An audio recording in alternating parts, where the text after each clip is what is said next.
Assalamualaikum, teman-teman. Ketemu lagi sama aku Nabila. Apa kabar kalian semua? Semoga semua selalu sehat dan tetap solih dan solihah ya. Teman-teman, kali ini aku mau cerita tentang salah satu sahabat Rasul. Yuk kalian tebak. Kira-kira siapa ya? Cluenya adalah beliau seorang yang memiliki sifat pemberani, tegas, dan disiplin. Beliau juga mendapat gelar singa padang pasir karena keberaniannya. Rasulullah juga memberikan gelar Al-Faruq kepadanya karena sangat teliti dan membedakan yang hak dan batil. Bahkan kata Rasulullah, syaitan pun takut kepadanya. Nah, siapa yang tahu siapakah beliau? Betul sekali. Beliau adalah Umar bin Khattab. Yuk ikuti ceritanya lebih lengkap. Umar bin Al-Khattab adalah salah satu sahabat Nabi Muhammad SAW yang menjadi khalifah. Umar merupakan khalifah kedua sepeninggal Nabi. Ia melanjutkan kepemimpinan Abu Bakar As-Siddiq. Umar menjadi khalifah selama 10 tahun pada 1323 Hijriah. Ia digelari Amirul Mukminin atau pemimpin orang-orang yang beriman. Bagaimana awal Umar bin Khattab masuk Islam?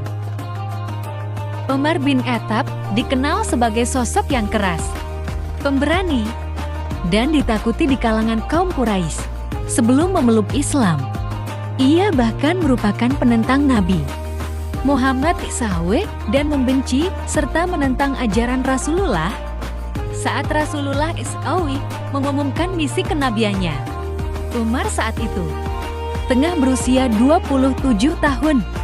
Sebagaimana para pembesar Quraisy lainnya, Umar menganggap seruan kenabian sebagai kegilangan yang menentang kepercayaan nenek moyang. Sehingga tidak heran jika pada masa awal dakwah Rasulullah SAW, Umar sangat membenci dan memusuhinya serta para pengikutnya. Suatu hari, Umar yang sangat membenci Islam bermaksud menemui Rasulullah SAW dan para sahabatnya. Ia ingin menghentikan dakwah Nabi karena dianggap telah memecah belah kaum Quraisy. Di tengah jalan, ia bertemu dengan Nuaim bin Abdillah. Pada suatu ketika, Umar berpapasan dengan Nuaim bin Abdillah saat dalam perjalanan ingin membunuh Nabi Muhammad SAW. Nuaim yang melihat kerut dan muram di wajah Umar, kemudian bertanya, "Ada apa denganmu, Umar?" "Aku mencari dan menginginkan Muhammad, lelaki yang mencerai-beraikan keturunan Quraisy yang meruntuhkan impian mereka, menghilangkan agama leluhur mereka, menyerapahi Tuhan-Tuhan sesembahan mereka. Aku akan membunuh Muhammad," jawab Umar geram. "Demi Allah, nafsumu telah menipu dirimu sendiri. Tidakkah kau melihat bahwa anak cucu Bani Manaf tidak akan meninggalkanmu begitu saja? Mereka masih ada di atas bumi ini. Lalu kau akan membunuh Muhammad, salah seorang cucu Bani Manaf itu? Tidakkah kau melihat sanak keluargamu sendiri dan kepada merekalah seharusnya kau tegakkan perkaramu itu?" Mendengar hal itu, Umar lantas berkata, "Siapa kau maksud dari sanak keluargaku? Anak pamanmu, Sa'd bin Zaid, dan saudari kandungmu, Fatimah. Demi Allah, keduanya telah memeluk Islam dan mengikuti ajaran agama yang dibawa Muhammad. Temuilah keduanya," seru Nuaim. Umar sempat tak percaya mendengar sepupu dan segera menuju ke rumah Fatimah dengan penuh emosi. Di depan rumah, Umar mendengar sayup-sayup Fatimah dan suaminya sedang membaca Al-Quran. Ketika tahu Umar yang datang, Fatimah dan suaminya menyembunyikan lembaran Al-Quran yang sedang mereka baca. Umar menanyakan apa yang dibaca Fatimah dan suaminya. Namun mereka menjawab tidak ada suara apa-apa. Tidak puas dengan jawaban tersebut, Umar mencengkram suami Fatimah untuk memukulnya. Fatimah bermaksud membelah suaminya, namun ia malah mendapat pukulan dari Umar hingga berdarah. Umar pun menyesali perbuatannya. Setelah emosinya mereda, Umar meminta Fatimah menunjukkan lembaran Al-Quran yang mereka baca. Ia melihat dan membacanya. Tak disangka Umar jadi tersentuh setelah membacanya. Alangkah indahnya kalimat-kalimat ini. Betapa mulianya ajaran-ajaran yang dikandungnya. Sungguh tak ada manusia yang mampu membuat kalam seindah ini, tutur Umar. Mendengar perkataan Umar tersebut, Khabbab bin Al-Arat yang semula bersembunyi lalu keluar dan berkata, "Demi Allah, wahai Umar, sesungguhnya aku sangat berharap engkaulah lelaki yang dimaksud dalam doa Rasulullah. Kemarin aku mendengar Muhammad berdoa, ya Allah, muliakanlah Islam dengan salah seorang dari dua lelaki ini, Al-Umar Al-Hakam ibn Hisham atau Umar ibn Al-Khattab." Umar yang mendengar ucapan Khabbab itu, lantas bergegas ingin menemui Rasulullah SAW dan memeluk Islam di hadapannya. Setelah itu, ia pun bergegas ke tempat Nabi dan para sahabatnya sedang berkumpul. "Tunjukkan aku keberadaan Muhammad," kata Umar.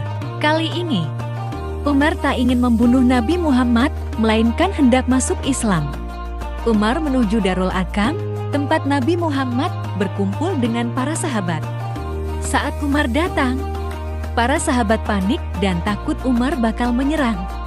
Namun, Rasulullah justru membukakan pintu untuk Umar. "Apa yang membawamu datang kemari, wahai Umar?" tanya Rasulullah. "Wahai Muhammad, aku datang untuk beriman kepada Allah, juga kepada Rasul-Nya, dan kepada ajaran yang ia bawa darinya," kata Umar. Selama 10 tahun menjadi khalifah, Umar bin Khattab tidak melupakan pembangunan Madinah sebagai pusat kajian Al-Quran dan juga ilmu fikih. Pembangunan Madinah sebagai pusat kajian Al-Quran telah melahirkan beberapa ilmuwan seperti Abdullah bin Umar, Abdullah bin Abbas, Abdullah bin Mas'ud, dan Zaid bin Sabit. Pada hari terakhirnya itu, Umar bin Khattab berdoa kepada Allah SWT. Dia menyadari tentang kondisinya yang semakin tua dan lemah. Umar pun memohon pada Allah agar membawanya dan memberinya kesyahidan di negeri Nabi Muhammad SAW. Allah mengabulkan permohonan Umar bin Khattab. Seorang Majusi yakni Abu Lu'lu'afairus berdiri dan sholat subuh bersama Umar. Dengan pisaunya, dia menikam Umar bin Khattab sebanyak 6 kali, salah satunya di bawah pusarnya. Umar kemudian dibawa ke rumahnya dalam kondisi darah mengalir dan tak sadarkan diri. Para sahabat kemudian membangunkan Umar dengan mengingatkan padanya waktu sholat. Seketika Umar pun terbangun dan mengerjakan sholat. Dia lalu menanyakan siapa yang menikamnya. Para sahabat menjawab bahwa Abu Lu'lu'ah bin Mughirah bin Syubah yang telah melakukannya. Umar pun bersyukur kepada Allah kematiannya tidak di tangan orang yang beriman, dan ternyata si pembunuh juga tak bersujud pada Allah. Setelah itu Umar wafat. Ada banyak contoh keteladanan Umar bin Khattab yang dapat kita contoh dan terapkan dalam kehidupan masa kini. Umar bin Khattab merupakan sahabat Rasulullah yang setia menemani dan melindungi Rasulullah saat menjalankan misi berdakwah dan hijrah. Beliau memiliki karakter tegas dan pemberani. Meskipun demikian, ia adalah orang yang berhati lembut dan mudah berempati dengan orang lain. Sifat tersebut dapat kita teladani dengan cara menerapkannya dalam kehidupan sehari-hari. Beliau adalah pemimpin yang sangat bertanggung jawab. Seorang pemimpin yang senantiasa memperhatikan keadaan rakyat yang menjadi tanggung jawabnya. Begitulah Islam mengajarkan seorang pemimpin yang tegas dan kuat. Memiliki sifat sayang dan peduli akan terhindar dari sifat aniaya. Kemuliaan hidup tidak selalu dari kedudukan seseorang, tidak pula ketenarannya. Seringkali kemuliaan hidup lahir dari sifat rendah hatinya, sikap kehati-hatiannya, sikap pembelaannya kepada yang lemah, juga dari karya nyata yang dapat dimanfaatkan orang banyak di sekitarnya. Begitulah kisah Umar bin Khattab, teman-teman.